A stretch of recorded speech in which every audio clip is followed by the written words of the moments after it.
Tim Russert lived a double life for years, and no one knew, until now. Tim Russert was born on May 7, 1950, in Buffalo, a city that would never really leave him, no matter how far his career carried him. To millions of Americans, he became the face of political journalism. The man sitting across from presidents and senators every Sunday morning. The man with the notes, the facts, and the questions nobody wanted to answer but everyone needed to hear. But that wasn't the whole story. Because the Tim Russert America knew and the Tim Russert who went home at night were not exactly the same person. One lived under studio lights. The other never stopped being the son of a working-class family from Buffalo. And for years, those two worlds existed side by side. Most people never noticed. Maybe because Tim never wanted them to. The strange thing about Tim Russert was that he looked completely comfortable around power, while somehow never becoming part of it. Politicians respected him. Some feared him. Viewers trusted him. But he never carried himself like a celebrity journalist. He carried himself like somebody's neighbor. Like the guy you'd meet at a local baseball game.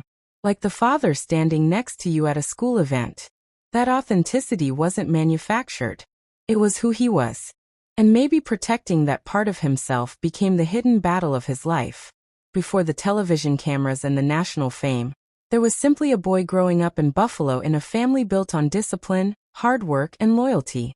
His father, often called Big Russ, worked long hours and expected responsibility, respect, and effort. Those lessons stayed with Tim forever. In many ways, his entire life looked like an attempt to honor those values. Not because he was forced to, because he believed in them deeply. The public version of Tim Russert became legendary for preparation. Politicians would walk into interviews nervous before a single question had even been asked. Why? Because Tim always did his homework. Every quote, every vote, every contradiction. He knew it all. His famous stacks of papers became almost as recognizable as his voice. There was nowhere to hide. If a politician changed positions, Tim knew. If they contradicted themselves, Tim knew.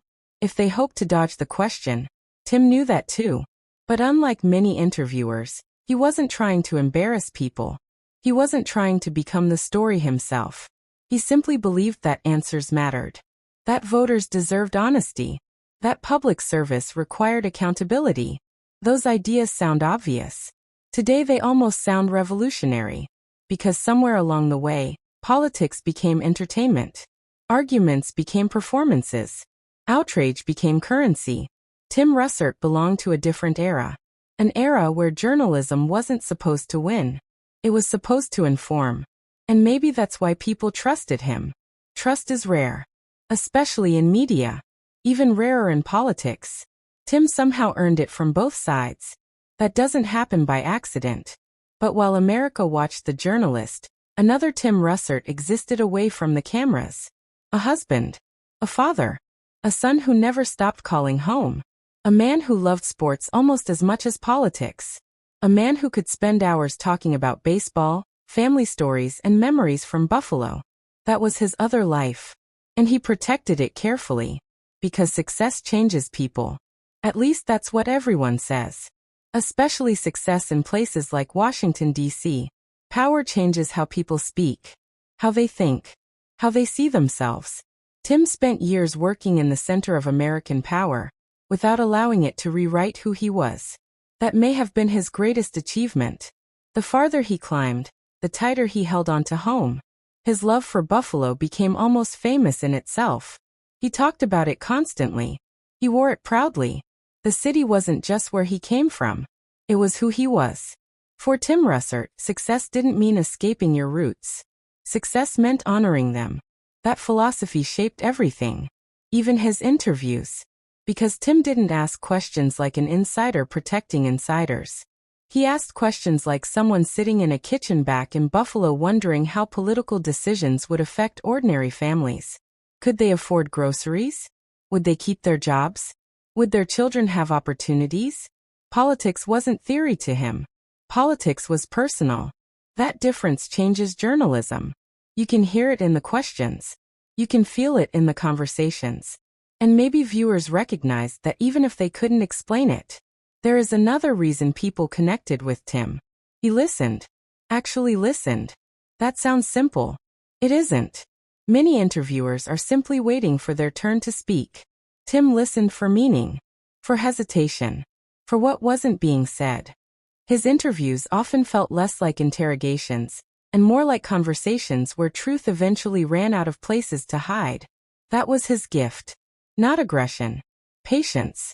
Preparation. Curiosity. The qualities that make good journalists are often the same qualities that make good friends. Maybe that's why losing him felt so personal to so many people. Then came June 13, 2008.